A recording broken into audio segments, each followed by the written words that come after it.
आदरणीय जयंतराव जी तिलक, श्रीमती सिन्हा, व्यासपीठ पर बैठे हुए सभी सम्मान्य मित्र, देवी और सज्जनों, आज का दिन पुण्य स्मरण का दिन है, श्रद्धा निवेदन का दिन है। लोकमान्य बाल गंगाधर तिलक केवल राष्ट्रीय असंतोष के जनक नहीं थे, उन्होंने स्वतंत्रता के आंदोलन को एक निश्चित दिशा दी। स्वराज्य मेरा जन्म सिद्ध हक है, ये घोषणा करके सारे देश में नव चैतन्य का संचार कर दिया। जैसा प्रारंभ में कहा गया, वे युग प्रवर्तक थे, युगांतरकारी नेता थे। स्वराज्य की लड़ाई को वे जनता तक ले गए, लोगों तक ले गए। महान विचारक, मूलगामी चिंतक, कर्मयोगी, मन से, वचन से, कृति से, लेखनी से स्वतंत्रता प्राप्ति के प्रयास के लिए निरंतर संघर्षरत लोकमान्य तिलक की गणना उन महापुरुषों में होती है जिनके व्यक्तित्व कृतित्व ने न केवल इतिहास में अपना स्थान बनाया,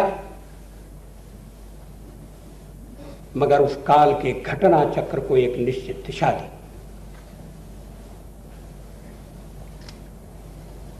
लाल बाल पाल की त्रिमूर्ति, राष्ट्रीय जागरण का काल, क्रांतिकारियों के अद्वितीय बलिदान से उत्पन्न हुई जागृति, उसी में यह संभव हुआ कि बंगाल को बांटने का ब्रिटिश साम्राज्यशाही का मंसूबा चकनाचूर हो गया। बंग भंग की योजना पर पानी फिर गया। 1950 में हम बंग भंग को विफल करने में समर्थ हुए, लेकिन 1947 में हम भारत के विभाजन को नहीं रोक सके। कहां भूल हुई, इतिहास के किस नाजुक मोड़ पर हम रास्ता भटक गए, इसका गहराई से गंभीरता से विचार होना चाहिए।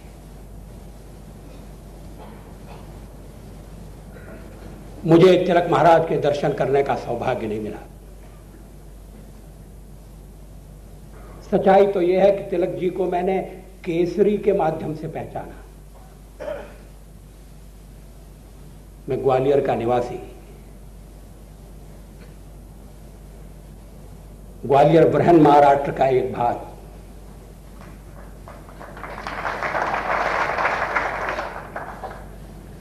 शिंदे की छावनी में मेरा जन्म।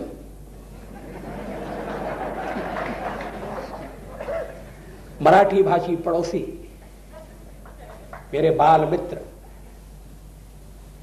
जो मुझे बाद में संघ की शाखा में ले गए। मैं उनके घर आता था तो छोटी अवस्था में देखता था कि और समाचार पत्र तो उस घर में सवेरे ही आ जाते हैं, मगर एक पत्र है जो डाक से आता है, जरूर वो कोई शेष पत्र होगा। पता लगा वो केसरी है, तिलक महाराज का केसरी है। बड़े मनोयोग से पढ़ा जाता। थोड़ी थोड़ी मराठी मैंने वहीं सीखी है, मैं उसका आपको परिचय नहीं दूंगा।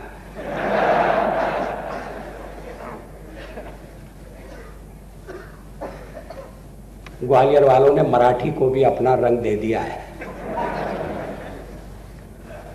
वरचा मजला खाली आहे,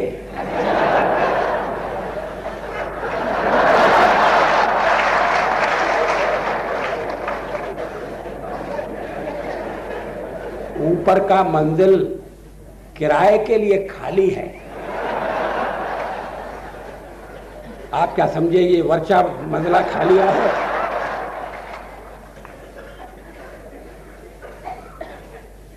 मगर हिंदी का शब्द आत्मसात कर लिया।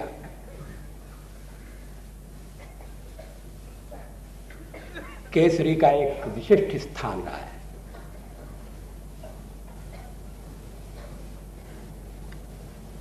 धीरे धीरे बड़ा हुआ तो लोकमान्य के कृतित्व और व्यक्तित्व से परिचित होने का अवसर मिला।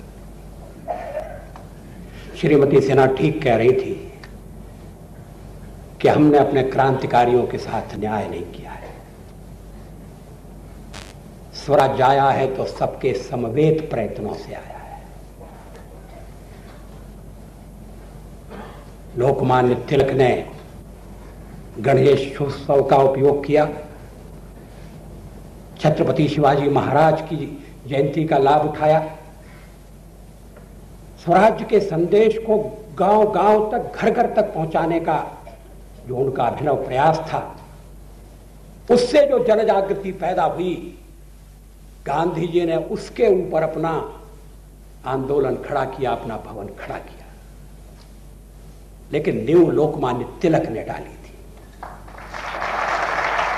क्रांतिकारियों का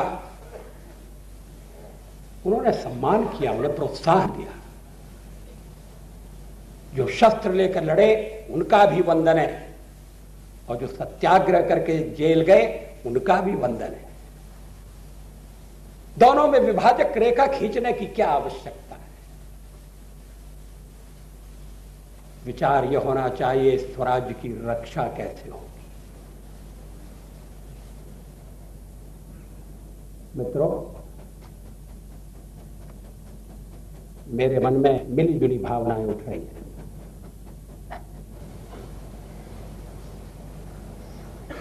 मैं आभारी हूं मुझे जो सम्मान दिया गया है उसके लिए।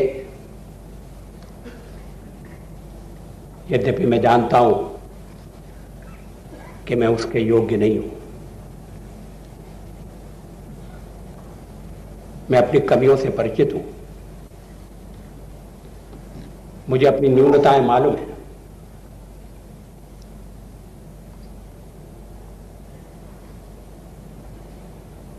लेकिन जब जयंतराव जी तिलक ने मुझे सूचित किया कि सर्वसम्मति से फैसला हुआ है, तो मैंने पुणे आने का निश्चय किया।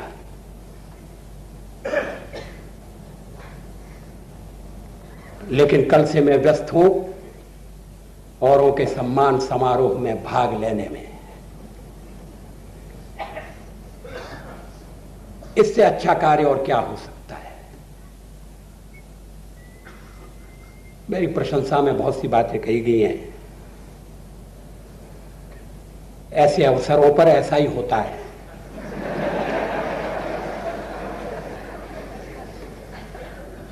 प्रशंसा के पुल कितने भी मजबूत हों, मगर उन पर भवन नहीं खड़ा किया जा सकता।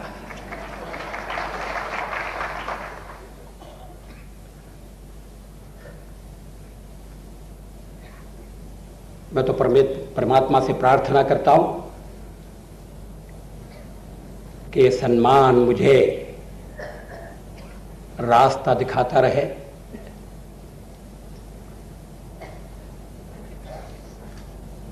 जो जीवन शेष है उसमें मुझे शक्ति देता रहे।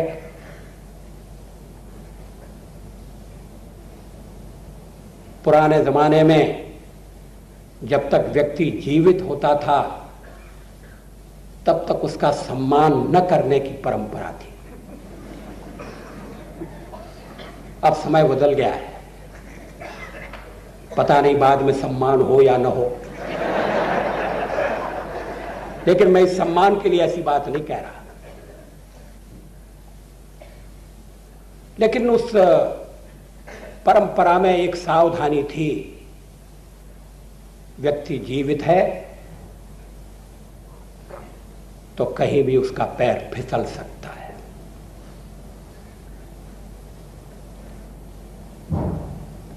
पथभ्रष्ट हो सकता है।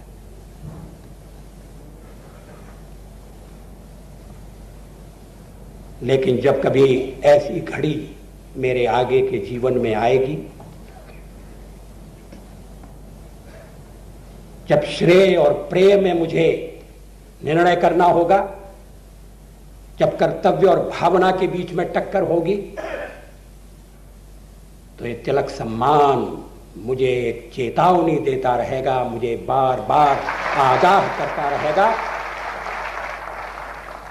कि तिलक जी के नाम से मिले हुए सम्मान की रक्षा करना ये मेरा धर्म है, और मैं आपको विश्वास दिलाता हूं मैं उसका पालन करने का प्रयास करूंगा।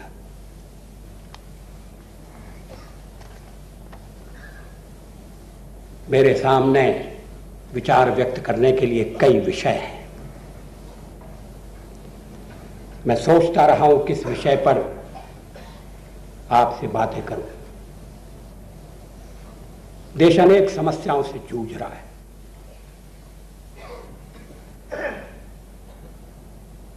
उन समस्याओं को किस प्राथमिकता के आधार पर देखा जाए। किसी की दृष्टि में बढ़ती हुई जनसंख्या ये प्रश्न क्रमांक 1 हो सकता है। कोई भ्रष्टाचार पर उंगली उठा सकता है। भ्रष्टाचार हमारे राजनीतिक सार्वजनिक जीवन को खोखला कर रहा है।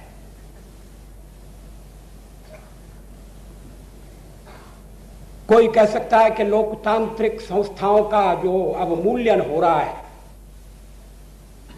वो सबसे बड़ी चिंता का विषय है। हमने लोकतंत्र का रास्ता अपनाया है। भारत संसार का सबसे बड़ा लोकतंत्र है, ये हम गर्व के साथ कहते हैं। थोड़े से कालखंड को छोड़कर हमने लोकतंत्र की दीप शिखा को अखंड रखा है, अखंड प्रज्वलित रखा है, ये भी सच है। लेकिन पिछले कुछ वर्षों से लोकतांत्रिक संस्थाएं अपना महत्व खो रही हैं।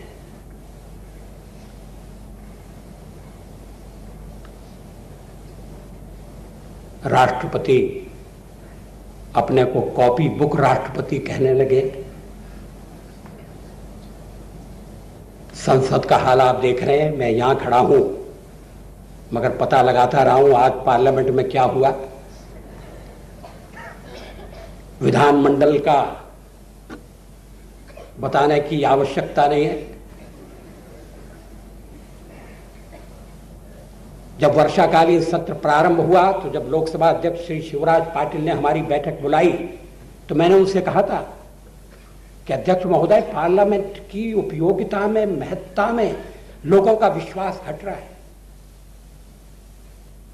महत्वपूर्ण चर्चा के लिए समय नहीं है। जिन पर चर्चा होती है उन पर कोई परिणाम नहीं है। घोटाले होते हैं और जांच नहीं है। जांच है तो किसी नतीजे पर नहीं पहुंचती। लोग मुझसे पूछने लगे हैं, और मैं 1957 से पार्लियामेंट का सदस्य हूं। लोग पूछने लगे आप वहां जाकर क्या करते हैं। अब ये कहने से उनका समाधान नहीं होता कि मैं बोलता हूं और बहुत अच्छा बोलता हूं। तो कहते हैं इसके आगे आप तो 57 से बोल रहे हैं। ये देश की हालत क्या है। लोकतंत्र शोभा की वस्तु नहीं है। संसद की अब मेलना हुई है। न्यायपालिका पर उंगली उठ रही है। इलेक्शन कमीशन विवाद के घेरों में आ गया है।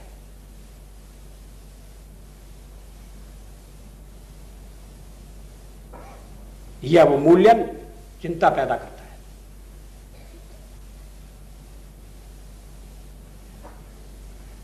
राजनीति का अपराधीकरण, अपराध का राजनीतिकरण भी एक महत्वपूर्ण मुद्दा है।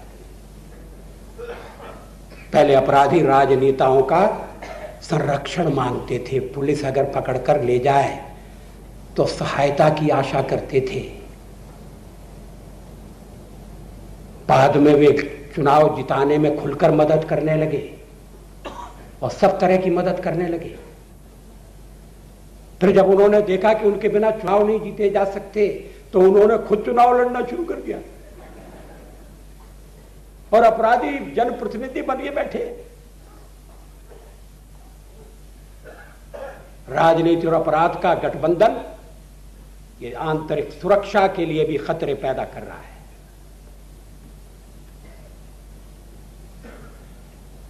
भारत की आर्थिक सत्ता पर भी आंच आ रही है।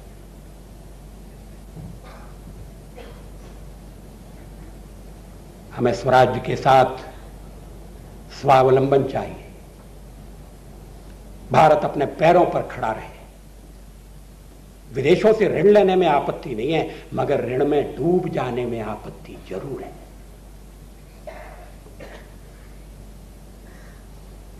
यह स्थिति क्यों पैदा हुई?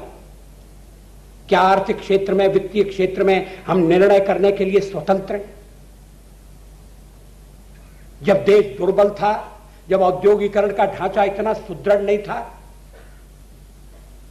तब हम संसार में सही नीतियों और उच्च सिद्धांतों के आधार पर खड़े होकर आत्मविश्वास के साथ अपनी बात कहते थे। आज नहीं कह सकते। ये ठीक है कि जागतिक परिस्थिति में परिवर्तन हो गया है। अमेरिका एकमेव महाशक्ति रह गया है, लेकिन इसका अर्थ ये नहीं है कि सभी राष्ट्र उसी के ढांचे में ढल जाए। यह भी एक महत्वपूर्ण विषय है। किसकी मैं चर्चा करूं? मैं चर्चा करना चाहता हूं राष्ट्र की एकता और अखंडता के लिए जो संकट पैदा हो गया है उसकी।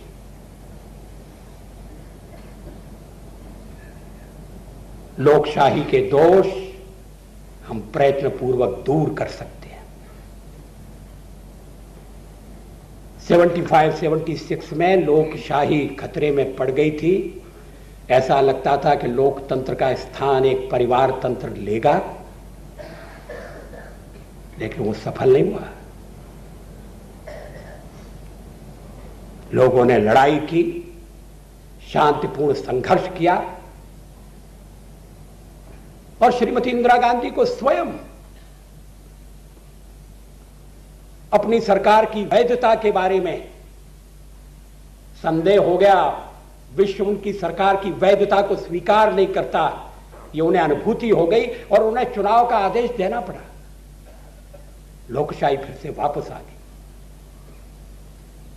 लोकशाही में जो कमियां हैं उन्हें दूर किया जा सकता है। कोई भी व्यवस्था पूर्ण नहीं होती, लगातार उस पर चिंतन होना चाहिए, पुनर्विचार होना चाहिए।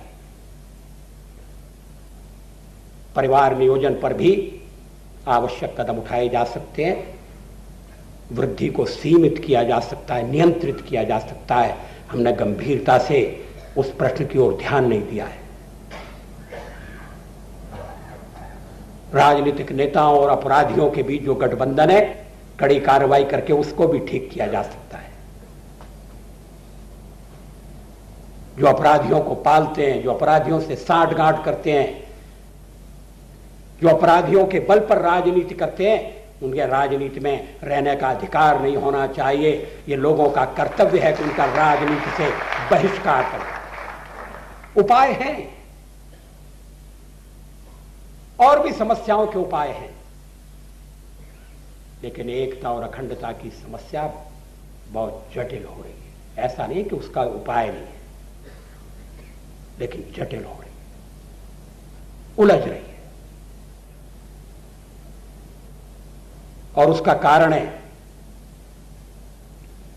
1947 में जो देश का विभाजन हुआ था, उसके दुष्परिणामों से यह भूखंड अभी तक मुक्त नहीं हो सका है।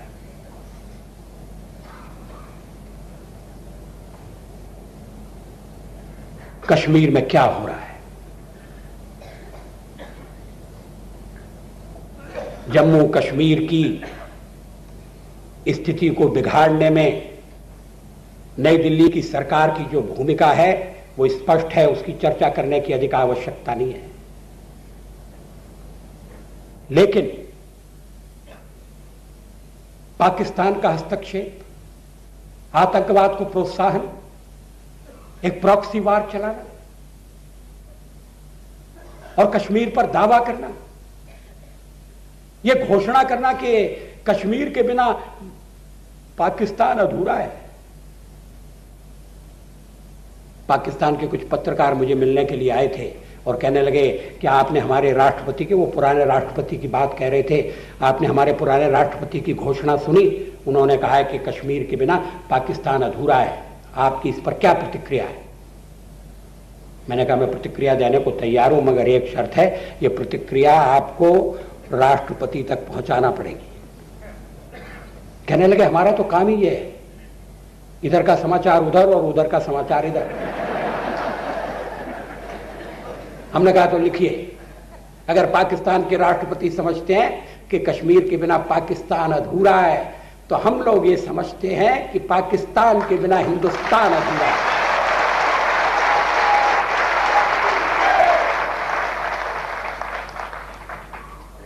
पाकिस्तान के राष्ट्रपति का मुंह बंद करने के लिए उत्तर काफी था,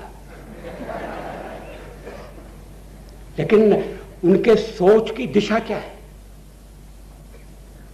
सांप्रदायिक आधार पर देश बटा, क्या फिर से बटेगा? क्या कश्मीर केवल इसलिए पाकिस्तान में जाना चाहिए कि वहां मुसलमान ज्यादा है? कितने मुसलमान हैं? जम्मू में हिंदू ज्यादा हैं, लद्दाख में बौद्ध ज्यादा हैं, कश्मीर की घाटी में मुसलमान हैं, मगर गैर मुसलमान भी हैं। हम इस आधार पर तो देश की एकता और अखंडता के सवाल को तय नहीं कर सकते। पाकिस्तान आक्रमणकारी, उसे हट जाना चाहिए। हमने गलती की जो युद्ध विराम स्वीकार कर लिया, हमने गलती की जो विजयी सेनाओं के पैरों में युद्ध विराम की जंजीर डाल दी, हमने गलती की जो हम कश्मीर के सवाल को संयुक्त राष्ट्र संघ में ले गए।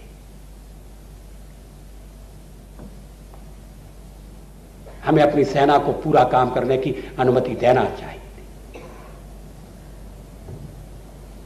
आज जो 1/3 कश्मीर पाकिस्तान के कब्जे में है, उसकी स्थिति क्या है? देश में अनेक संस्थाएं हैं जो मानवाधिकारों में रुचि रखती है, मानवाधिकारों के संरक्षण का, संवर्धन का काम करती है। विश्व के एजेंडा में, विश्व की विषय सूची में मानवाधिकार एक महत्वपूर्ण मुद्दा बन गया है। और उन्हें शिकायत है कि जो कश्मीर का भाग भारत के साथ है, उसमें मानवाधिकारों का पूरा पालन नहीं हो रहा। हम मानवाधिकारों के प्रति प्रतिबद्ध हैं, मानवाधिकारों के रक्षण के लिए प्रयत्नशील है,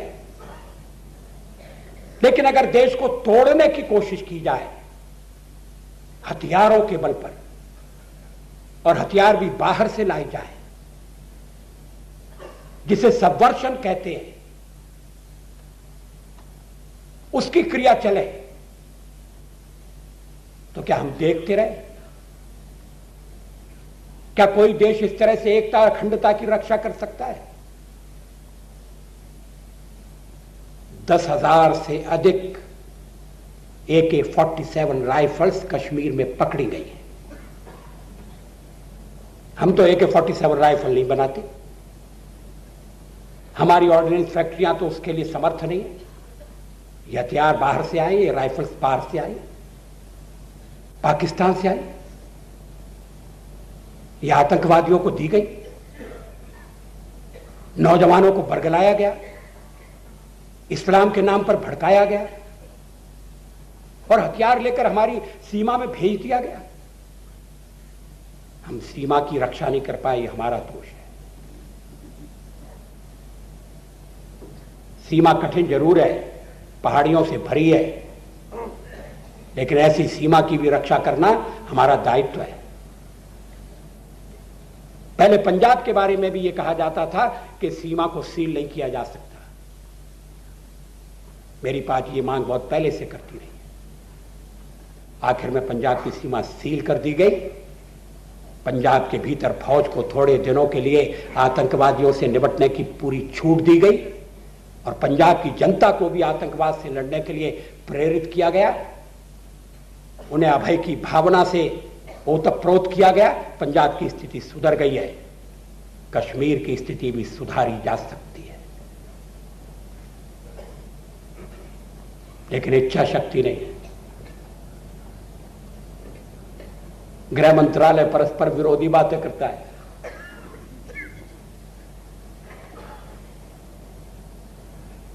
सुनिश्चित नीति नहीं है, सुविचारित नीति नहीं है। इस सत्य की अनुभूति नहीं है कि एकता और राष्ट्रीयता के लिए, राष्ट्रीय अखंडता के लिए जो चुनौतियां दी जा रही है, वो हमारे अस्तित्व को चुनौतियां दी जा रही है। एक बार जो भाग भारत से चला गया वो कितनी समस्याएं पैदा कर रहा है, ये बताने की आवश्यकता नहीं है। हम अपने पड़ोसी के कारण विश्व मंच पर जो भूमिका भारत के लिए सहज है, आवश्यक है, जो हमारी नियति है, वो भूमिका हम अदा नहीं कर पा रहे।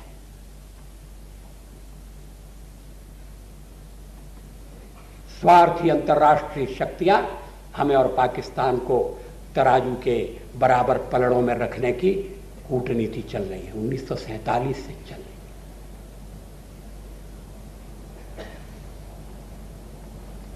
जब शीत युद्ध समाप्त हो गया, सोवियत संघ का विघटन हो गया, तब ऐसा लगा था कि अब पड़ोसी की आवश्यकता किसी को नहीं पड़ेगी।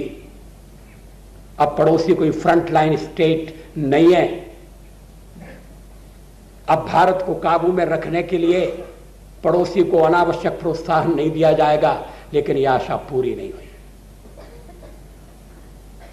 कहीं ना कहीं यह विचार काम कर रहा है कि भारत को इस भूखंड में एक महान शक्ति बनने से रोका जाए। हम में एक महाशक्ति के रूप में उभरने के सारे गुण मौजूद हैं, सारी संभावनाएं मौजूद हैं। इतना विशाल भूखंड, इतना बड़ा जनबल, प्राचीन संस्कृति का मिला हुआ विरासत का हमारा धन, विज्ञान और टेक्नोलॉजी पर प्रभुत्व स्थापित करने वाली नई पीढ़ी, हमारी नियति है, हमारा भवितव्य है कि हम एक महान राष्ट्र के रूप में उभरे। और भारत एक दिन उभरेगा, सारी कठिनाइयों को परास्त करके उभरेगा, मुझे पूरा विश्वास है। लेकिन इसमें अड़चने हैं और उन अड़चनों पर विजय प्राप्त करना होगी।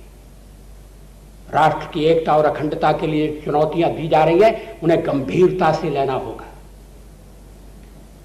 ये खिलवाड़ का प्रश्न नहीं है, ये वोट बैंक की राजनीति से हल होने वाले सवाल नहीं है।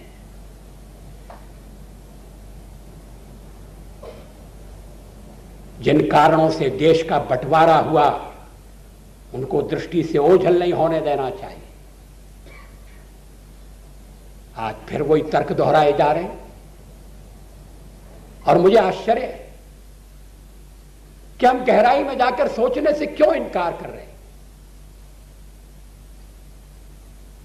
हमने दो राष्ट्रों का सिद्धांत नहीं माना।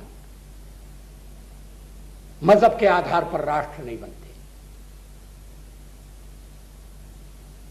अगर मजहब के आधार पर राष्ट्र बनते तो पूर्व पाकिस्तान बांग्लादेश के रूप में स्वतंत्र क्यों होता? अगर मजहब एक राष्ट्र का निर्माण करता तो देश में इतने मुस्लिम राष्ट्र क्यों होते, अरब राष्ट्र क्यों होते?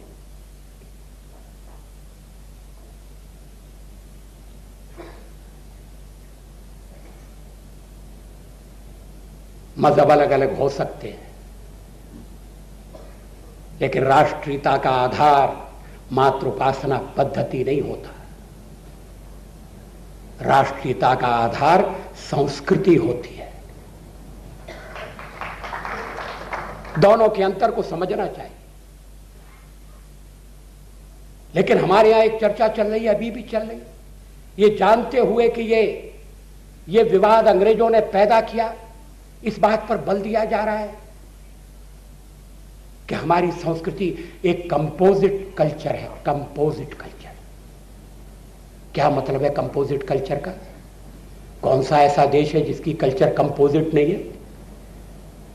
क्या अमेरिका वाले ढोल पीटते हैं कि हमारी कल्चर कंपोजिट है? ब्रिटेन की कल्चर क्या है?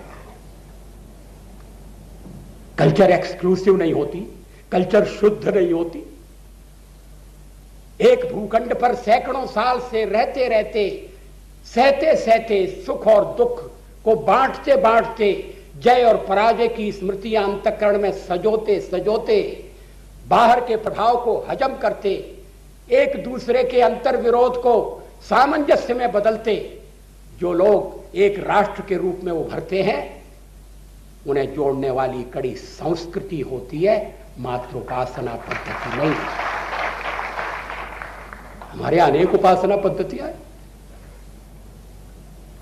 और उस अर्थ में हिंदू को रिलीजन नहीं कहा जा सकता।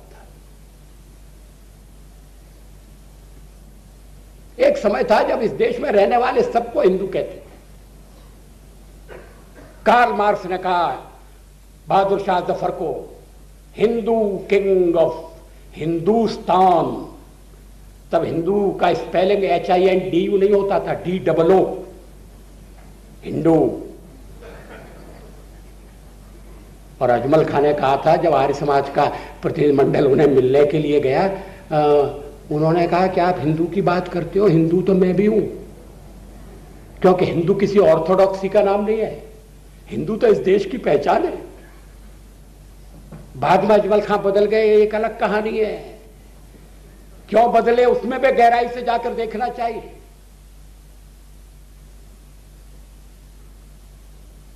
लेकिन देश की संस्कृति तो एक है। एशियाटिक सोसाइटी के एक जर्नल ने पहली बार, एक अंग्रेज ने इस बात का दावा किया कि भारत रिलीजन्स का फेडरेशन है, रिलीजन्स का, और हर एक रिलीजन की अपनी कल्चर है। कल्चर का संबंध देश की मिट्टी से होता है, हवा पानी से होता है, देश की जिंदगी से होता है, केवल पूजा की पद्धति से नहीं होता। हमारे अनेक पूजा पद्धतियां हैं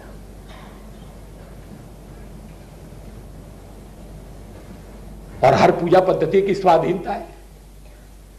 हमने कभी एक पुस्तक और एक पैगंबर को नहीं माना, खंडन मंडन होता रहा, मान्यताओं को चुनौती दी गई। दर्शन के क्षेत्र में, चिंतन के क्षेत्र में लगातार मीमांसा होती रही। अद्वैत है, विशिष्टा अद्वैत है, द्वैत है। यहां ईश्वर को मानने वाले भी हैं और ईश्वर को न मानने वाले भी। गड़बड़ तब पैदा हुई जब रिलीजन का अनुवाद किया गया धर्म, और आज भी ये गड़बड़ हो रही है। दो शब्दों ने, दो विदेशी शब्दों ने हमारे चिंतन की दिशा बदल दी है, विकृत दिशा दे दी है। एक मैंने आपको कहा कंपोजिट कल्चर, हम कल्चर की बात करें, और जैसा मैंने कहा कि वो कल्चर एक्सक्लूसिव नहीं है, हटो बचो, इसमें वो विश्वास नहीं करती। जो आता है उसको आलिंगन में बांधने के लिए तैयार है, जो आता है उसको आत्मसात करने के लिए तैयार है। ये 5000 साल का कारवां नेहरू जी ने भी स्वीकार किया कि इस देश की संस्कृति एक है।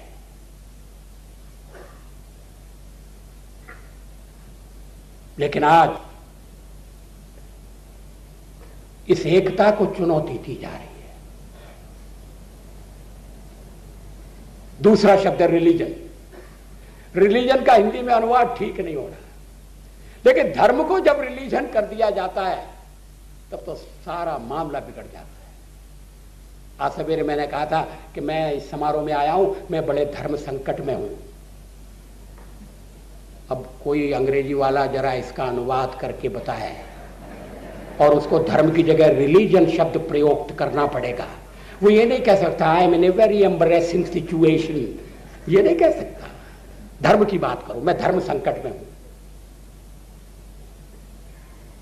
मगर संविधान बनेगा, कानून बनेगा, रिलीजन की जगह धर्म,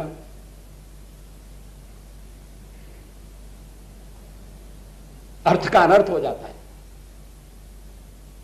धर्म उपासना पद्धति नहीं है, धर्म संप्रदाय नहीं है, धर्म धारण करने वाली शक्ति है।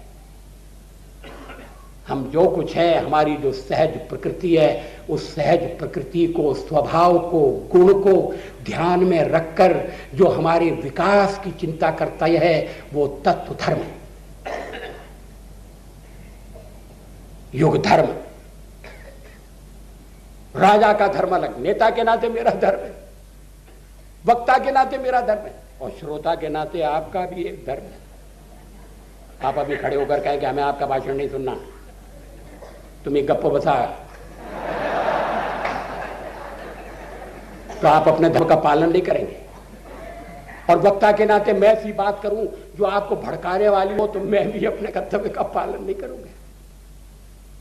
जो आपका अधिकार है वो मेरा कर्तव्य है, जो मेरा कर्तव्य है उससे आपके अधिकार निकलते हैं। ये तो धर्मस्ततो जया, सर्वोच्च न्यायालय में लिखा हुआ है, ये तो धर्मस्ततो जया, धर्मचक्र प्रवर्तन है। हमारे लोकसभा के स्पीकर के पीठिया के ऊपर लिखा हुआ धर्मचक्र प्रवर्तन है।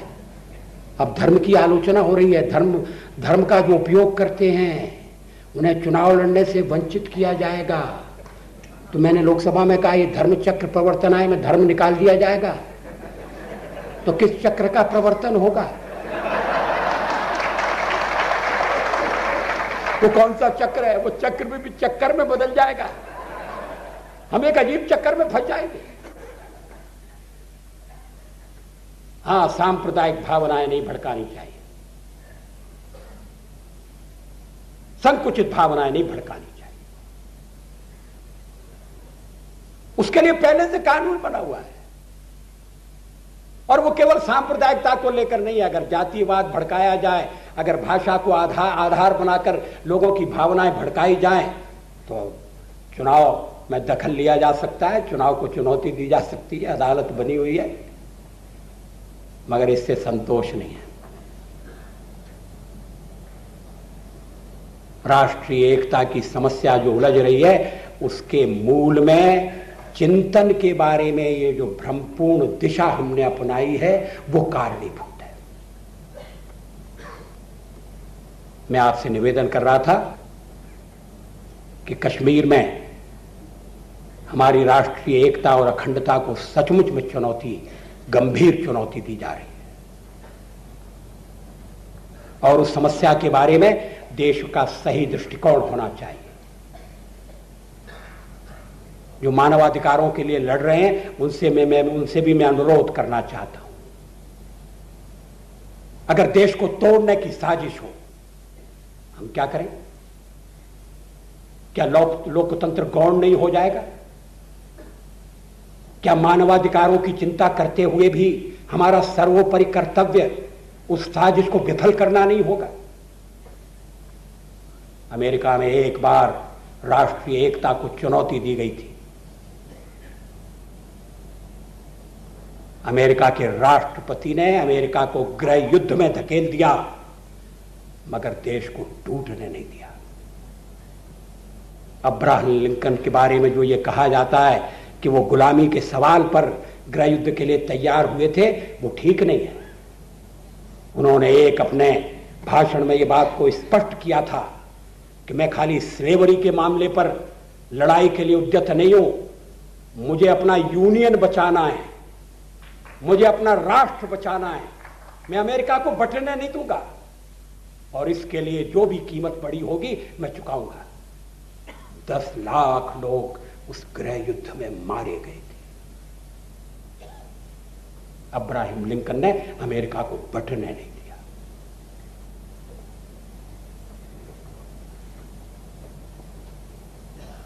अभी जब सद्दाम के इराक के विरुद्ध कार्रवाई हुई तो अमेरिकी राष्ट्रपति बुश को भी लगा कि जिस तरह के समाचार टीवी पर आ रहे हैं, उनके होते हुए देश युद्ध नहीं लड़ सकता। कश्मीर में एक युद्ध की स्थिति है और कुछ शक्तियां काम कर रही हैं उसके क्षेत्र को फैलाने के लिए। पूर्वांचल धधक रहा है, देश की आंतरिक स्थिति को भी बिगाड़ने की कोशिशें चल रही हैं। मतभेदों का लाभ उठाकर राष्ट्र विरोधी और अराष्ट्रीय शक्तियां अपना स्वार्थ साधन करना चाहती हैं। इस समय विचारों में स्पष्टता चाहिए, संकल्प में दृढ़ता चाहिए। जो संगठन, जो मित्र मानवाधिकारों की चर्चा करते हैं कश्मीर के बारे में, मैं उनसे कहना चाहूंगा कि आप एक बार उस कश्मीर में जाकर देखिए जो पाकिस्तान के कब्जे में है। उसमें लोगों की क्या स्थिति है, कोई चर्चा नहीं करता। उसमें मानवाधिकारों का किस तरह से उल्लंघन हो रहा है, इसका कोई विचार नहीं करता। वो भी तो कश्मीर का भाग है। क्या वहां स्वाधीनता है? क्या वहां प्रेस की आजादी है? क्या वहां सरकार का विरोध करने की छूट है? अगर विद्यार्थी को स्कूल में एडमिशन लेना हो तो उसे यह एफिडेविट भरकर देना पड़ता है कि मैं कश्मीर को पाकिस्तान का हिस्सा बनाने के लिए वचनबद्ध हूं। कहां है आत्मनिर्णय? बिजली का कनेक्शन लेने के लिए भी यह एफिडेविट देना पड़ता है। असेंबली है मगर हाथों में कठपुतली है। चुनाव एक मजाक है। पाकिस्तान ने कश्मीर का एक हिस्सा चीन को दे दिया। गिलगित और बाल्टिस्तान में क्या स्थिति है? कहां है मानवाधिकारों का सम्मान? कोई बोलता नहीं। हमारे यहां कभी कभी जातियां हो जाती हैं, मगर अगर फौज का, सुरक्षा बलों का बहुत दिनों तक उपयोग होगा और दूसरे पक्ष की ओर से भड़काने वाली कार्रवाइयां चलेंगी तो कभी कभी वो सीमा को लांघकर चले जाते हैं। हमारी फौज अनुशासित है। हमारी फौज ऐसी है जिस पर हमें गर्व है। और अगर कोई अनुचित काम करता है उस पर मुकदमा होता है, जांच होती है, सजा दी जाती है। हमारे यहां मानवाधिकार आयोग बना है, जस्टिस रंगनाथ मिश्रा की अध्यक्षता में। वो पहरेदार का काम कर रहा है, वो निगरानी कर रहा है। आपने पाकिस्तान के मानवाधिकार आयोग की रिपोर्ट पढ़ी है? कश्मीर में उसकी चर्चा नहीं है, मगर बाकी के पाकिस्तान में क्या हो रहा है? शियाओं को गोली से उड़ाया जा रहा है।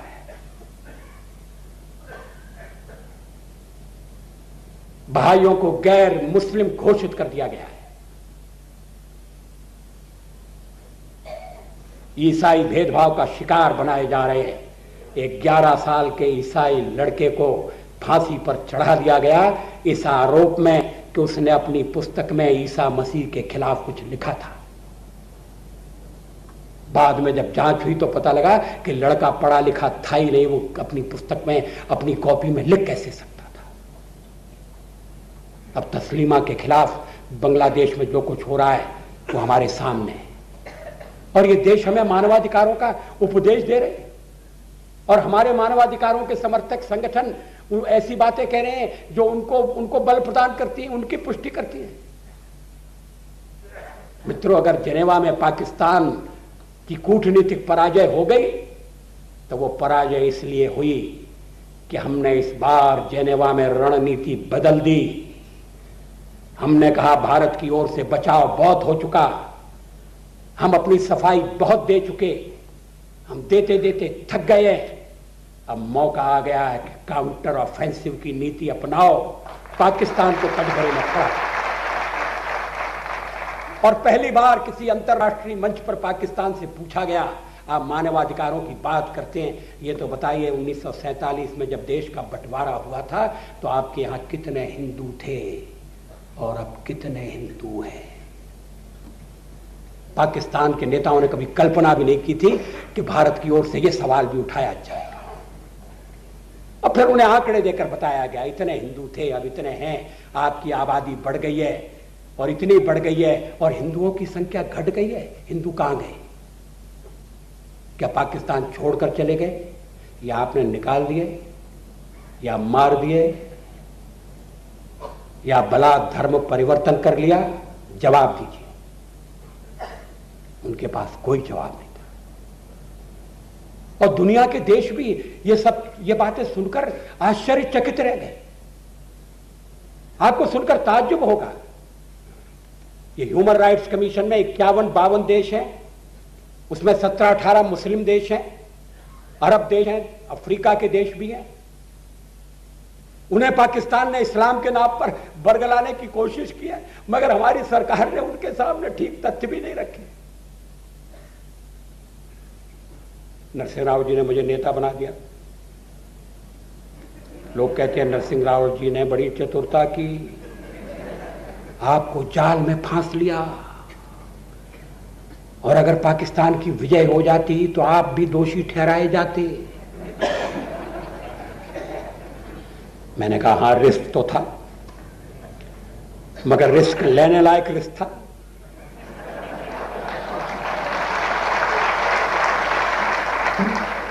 मैं रिस्क लेता हूं, लेकिन जाने से पहले मैंने सरकार से एक बात तय कर ली थी, अगर ह्यूमन राइट्स कमीशन में पाकिस्तान का यह प्रस्ताव कि कश्मीर की स्थिति की जांच के लिए एक फैक्ट फाइंडिंग मिशन भेजा जाए, यह प्रस्ताव अगर पारित हो जाएगा तो मुझे यह अधिकार दीजिए कि मैं खड़े होकर वहां कहूं कि यह प्रस्ताव हमें मान्य नहीं है और हम पाकिस्तान के या किसी फैक्ट फाइंडिंग मिशन को जाने नहीं देंगे। सरकार ने माना और मेरे पास दूसरा लिखा हुआ वक्तव्य तैयार था। हम नहीं मानते, हम इस तरह से अपने घर में घुसने नहीं दे सकते। मैंने कहा ये फैक्ट फाइंडिंग नहीं है, ये फॉल्ट फाइंडिंग मिशन की बात कर रहे हैं। और पहले इनके घर का रिकॉर्ड देखो, ये सफाई दें, बताएं हिंदू कहां गए, बताएं शिया क्यों मारे जा रहे हैं। और मैं जब ये बोल रहा था तो ईरान के प्रतिनिधि की तरफ देख रहा था। ईरान एक शिया बहुल देश है, उनको मालूम है क्या बीत रही है। पाकिस्तान की कट्टरता से कोई अपरिचित नहीं है। हम ही मुंह में दही जमाए बैठे थे, अरे बेकार का गड़बड़ क्यों करना, हमले से क्या मिलने वाला है, विवाद को कम करो कम करो। कम करने का यह तरीका नहीं है। और पहली बार तथाकथित आजाद कश्मीर का प्रतिनिधिमंडल जेनेवा में आ गया। कैसे आ गया ये मैं आपको नहीं बताना चाहता, आ गया। और पाकिस्तानी देखकर चमत्कृत रह गए कि ये मुसीबत कहां से आ गई।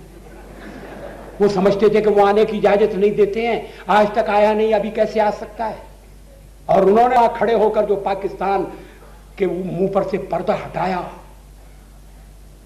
और कहने लगे पाकिस्तान को चिंता है जो कश्मीर का भाग भारत के साथ है, वहां तो ऑटोनॉमी है, वहां तो चुनाव होते हैं, हमें हमारे यहां चुनाव कहां है,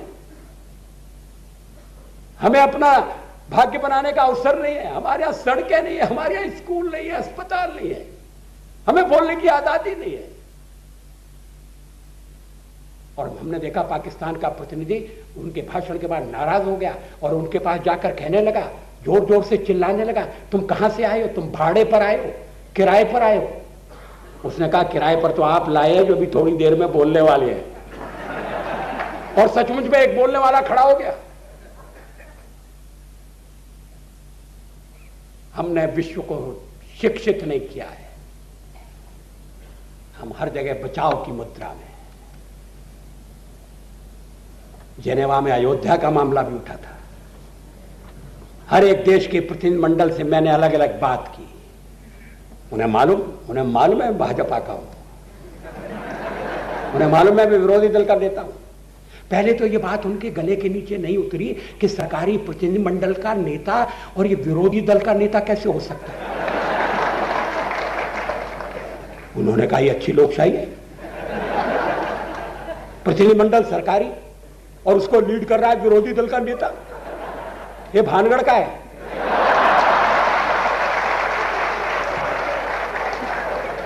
उनकी समझ में नहीं आया, मगर इसका असर हुआ। बिना कहे, बिना बोले प्रतिपक्ष का प्रतिनिधित्व करने का जिनेवा सम्मेलन में एक विश्वव्यापी असर हुआ। दुनिया समझ गई कि कश्मीर के मामले में सारा हिंदुस्तान एक है और ये हिंदुस्तान समझौता नहीं करता। हमारी एकता क्या चमत्कार कर सकती है। हमारी राष्ट्रीय शक्ति का थोड़ा सा परिचय मिला। भाषण तो बाद में हुए, उनसे चर्चा तो बाद में हुई। मेरा वहां जाना, प्रतिनिधिमंडल का नेता बनना,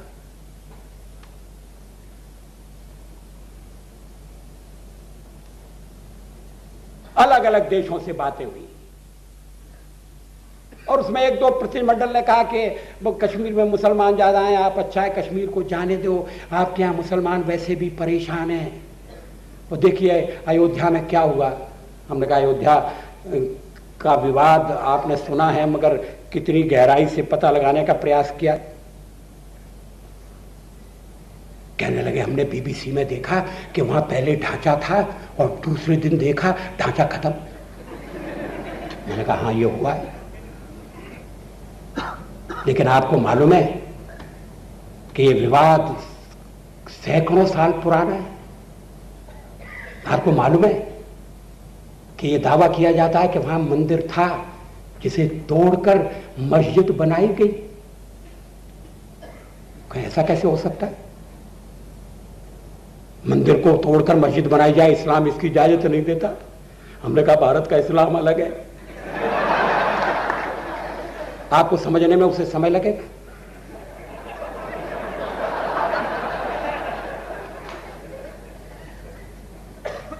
उनको सारी स्थिति बताई और एक दिन तो ऐसी घटना हुई, कई कूटनीतिज्ञ बैठे थे और सब अयोध्या के बारे में चर्चा करने में लग गए। अंतर्राष्ट्रीय प्रेस ने काफी प्रचार किया था, तो उसमें एक अफ्रीकी देश का राजदूत था, मैं उस देश का नाम नहीं बता रहा हूं आपको। उसने कहा मिस्टर वाजपेयी ये बताइए कि हिंदुस्तान में हिंदू कितने हैं? मैंने कहा 82% से ज्यादा है। कहा फिर तो आपने जो किया ठीक किया, निर्णय दे दिया। और दुनिया वालों की समझ में नहीं आता है। मैंने उनको समझाया, मैंने कहा कश्मीर की घाटी में कितने मुसलमान हैं? 30 लाख 32 लाख, और आप उनको उम्मा कह रहे हैं और उनकी सहायता के लिए बोलना चाहते हैं और यूनाइटेड नेशंस चार्टर की अवहेलना करने को तैयार हैं और नॉन अलाइन की जो नीति है उस पर भी आक्षेप करने को तैयार हैं। हमारे आपके बरसों के मित्रता के संबंध हैं, उनमें भी आप कमजोरी लाने को तैयार है। किसके लिए? 32 लाख मुसलमानों के लिए। और देश में जो 10-12 करोड़ मुसलमान हैं वो मालूम है आपको हैं? एक देश के प्रतिनिधि मुझे मिले, कहने लगे ये कश्मीर है कहां? क्या बांग्लादेश के पास है? वो समझते थे कि बांग्लादेश को लेकर मतभेद हुए थे, लड़ाई हुई थी, तो ये वहीं कहीं होगा।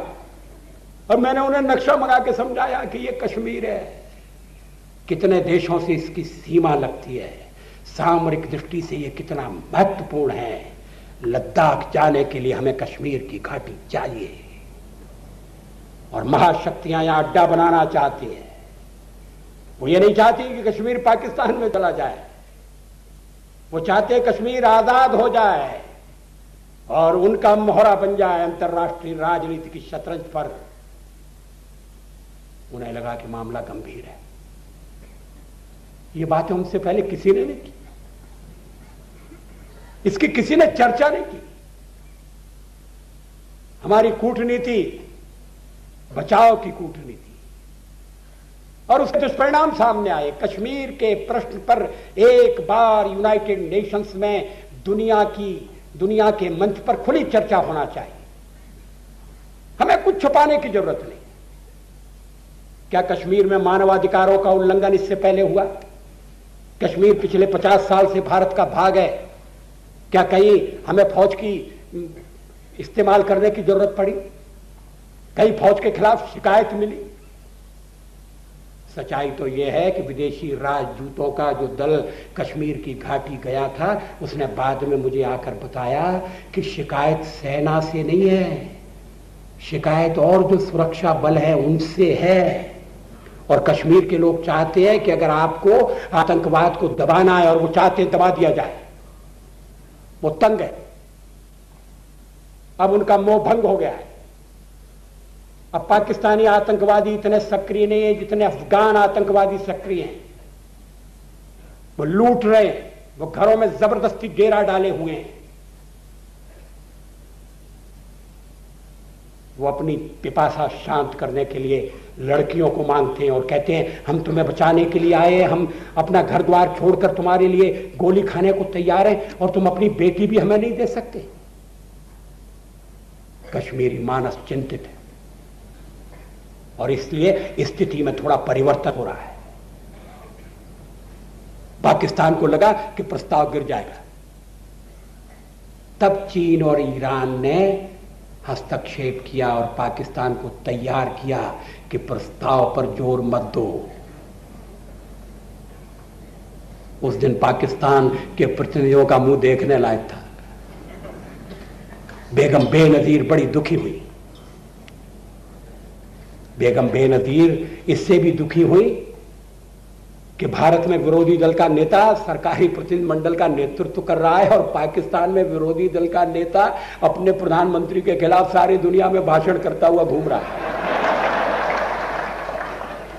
बेनजीर ने कहा देखो हिंदुस्तान की तरफ अपोजिशन का लीडर किस तरह से बिहेव करना चाहिए।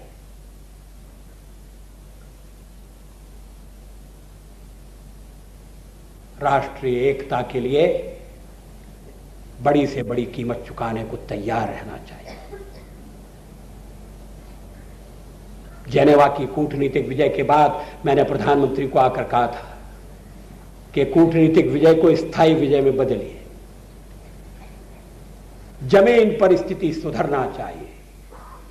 कश्मीर की तकदीर का फैसला जेनेवा में नहीं होगा, न्यूयॉर्क में नहीं होगा, श्रीनगर में होगा, कश्मीर की घाटी में होगा और नई दिल्ली में। अब पाकिस्तान फिर तैयारी कर रहा है। यूनाइटेड नेशंस की जनरल असेंबली की बैठक अक्टूबर में सितंबर में शुरू होगी। पाकिस्तान फिर ये मामला उठाएगा। काउंसिल की बैठक में गया था न्यूयॉर्क, पाकिस्तानी एक प्रस्ताव लेकर आ गए थे, किसी ने उनको समर्थन नहीं दिया, इसलिए उसकी ज्यादा चर्चा नहीं हुई। मगर वो ताक में बैठे हैं कश्मीर के मामले का किस तरह से अंतर्राष्ट्रीयकरण किया जाए, और कश्मीर के मामले का किस तरह से इस्लामीकरण किया जाए।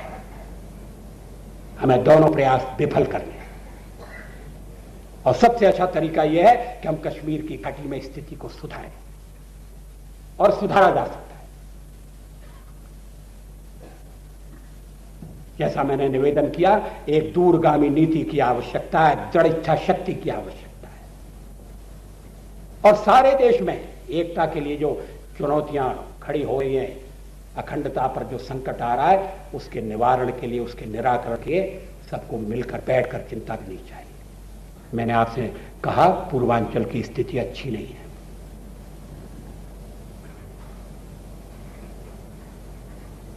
हथियारों से लोग फैसला कराना चाहते हैं। राष्ट्र की पहचान पर बल देने के बजाय हर छोटा वर्ग, हर छोटा संप्रदाय अपनी पहचान पर बल दे रहा है। यह ठीक नहीं है। और राजनीति में जो भ्रष्टाचार है, वो उसके कारण ये ताकतें बल पकड़ रही हैं।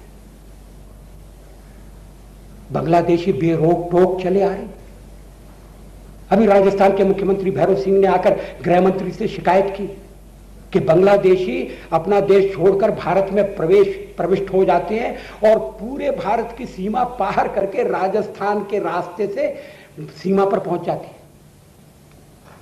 पाकिस्तान उन्हें भी रिक्रूट कर रहा है, उनमें जो जवान हैं उनको ट्रेनिंग कैंप में ले जा रहा है, हथियार दे रहा है और लड़ने के लिए भेज रहा है। मरते हैं तो मरो, मगर वो सीमा पार करके चले कैसे जाते हैं? क्या किसी देश की सीमा इतनी आरक्षित हो सकती है, असुरक्षित हो सकती है? लोग आ रहे हैं, लाखों की संख्या में आ रहे हैं। यह कोई जातीयवादी सवाल नहीं है, हिंदू मुसलमान का सवाल नहीं है। क्या कोई स्वतंत्र देश, प्रभुता संपन्न देश अपनी सीमाओं में बेरोक टोक अवैध प्रवेश करने वालों को छूट दे सकता है? हम दे रहे। आइडेंटिटी कार्ड देने का प्रस्ताव नहीं माना जा रहा। शेषन साहब इस पर बल दे रहे हैं तो उनके अधिकार कम करने की कोशिश हो रही। दुनिया के और देशों में भी परिचय पत्र होता है, सीमा पर प्रवेश वर्जित होता है, और पंजाब में हमने सीमा की सीलबंदी की, और ये पूर्वांचल का झगड़ा तो बरसों से चल रहा है। देश के बंटवारे में हमने सिलट खोया था क्योंकि वहां मुस्लिम आबादी ज्यादा हो गई थी। अभी भी खेल बंद नहीं हुआ है, रोकथाम होनी चाहिए। अमेरिका जाने वाले विद्यार्थी को एक वीजा प्राप्त करने में कितनी कठिनाई होती है मैं जानता हूं। यहां न वीजा न परमिट, सब है भूमि गोपाल की। भारत को धर्मशाला बना दिया। धर्मशाला में भी 3 दिन से ज्यादा नहीं रुक सकते। कितने कितने लोग, लाखों लोग मैक्सिको से बड़ी संख्या में अमेरिका में लोग प्रवेश करने लगे थे, अवैध प्रवेश। अमेरिका को कदम उठाने पड़े। अब हैती पर आक्रमण की तैयारी हो रही है, लोकतंत्र की स्थापना मात्र के लिए नहीं। हैती के जो लोग बड़ी संख्या में भागकर अमेरिका की सीमा में प्रवेश कर रहे हैं, उनके प्रवेश को कैसे रोका जाए, यह भी अमेरिका के सामने चिंता है। हर देश अपनी सीमाओं की सुरक्षा का विचार करता है, हर देश अवैध प्रवेश को रोकता है। हमारे यहां कानून बने, उनका पालन नहीं होता। राजनीतिक नेता उन्हें संरक्षण देते हैं, उनकी नजर वोट पर है। आने वाला चोरी छिपे आता है, वो बांग्लादेश की स्थिति से परेशान होकर नहीं आता।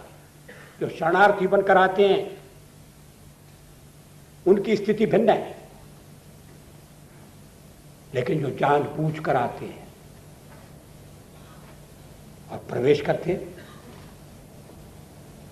पहले आए राशन कार्ड प्राप्त करना चाहते हैं, फिर वोटर लिस्ट में नाम लिखाते हैं, एमएलए बन जाते हैं। एक तो आसाम में मिनिस्टर बन गया, जिसकी नागरिकता संदिग्ध थी वो मिनिस्टर हो गया। वसुधैव कुटुंबकम।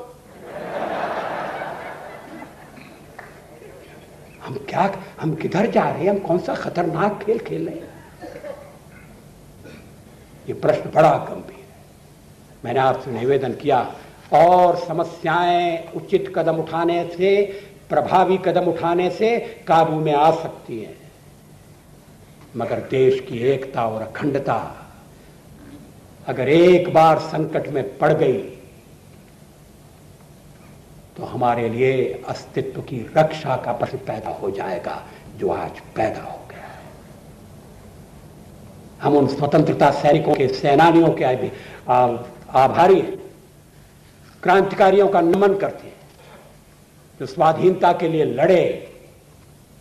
देश स्वाधीन हो गया है, अब इस देश को अखंड रखना, इस देश को समृद्ध बनाना, इस देश को शक्तिशाली बनाना, स्वावलंबी बनाना, यह आज की जो पीढ़ी है उसकी जिम्मेदारी है। हम इस दायित्व को अगर ठीक तरह से नहीं निभा सके तो आने वाली संतति हमें कभी माफ नहीं करेगी, लेकिन हम ऐसा होने नहीं देंगे। अब हम दोबारा देश को बंटने नहीं देंगे। जब एक बार देश का बंटवारा हुआ तो हम में से बहुत से लोग कॉलेजों में और विश्वविद्यालयों में थे, तब स्वाधीनता प्राप्त करने की एक आकांक्षा भी मन में थी जो शायद आड़े आई होगी। आज तो स्वाधीनता की रक्षा और अखंडता की रक्षा, ये दोनों प्रश्न जुड़कर एक हो गए हैं। अगर स्वाधीन देश की रक्षा करनी है तो अखंडता की रक्षा करनी होगी, और अगर अखंडता की रक्षा के लिए स्वाधीनता को सुरक्षित रखना आवश्यक है और है आवश्यक, तो उसमें किसी तरह का भ्रम नहीं होना चाहिए। मित्रों, मुझे सूचना दी गई है, मेरा विमान छूटने वाला है। पहले भी मैंने सोचा था कि मैं संक्षेप में भाषण करूंगा, लेकिन आप जैसे श्रोता मिल गए और फिर मुझे 1 लाख का चेक भी मिला है, तो मुझे उसके साथ भी न्याय करना है। सचमुच मैं आपका बहुत आभारी हूं। जैसा मैंने कहा कि मैं इस सम्मान का अधिकारी नहीं हूं, मगर इस सम्मान के लायक अपने को बनाने का मैं पूरा प्रयास करूंगा। मैं तिलक ट्रस्ट को, जयंतराव जी तिलक को और उनके सब सहयोगियों को बहुत बहुत धन्यवाद देना चाहता हूं, और पुणे के नागरिक भाई बहनों का मैं बहुत आभारी हूं। 2 दिन उन्होंने मेरा पूरा उपयोग किया है, और इसके लिए उन्हें पश्चाताप नहीं होगा, ये मुझे विश्वास है। धन्यवाद, नमस्कार।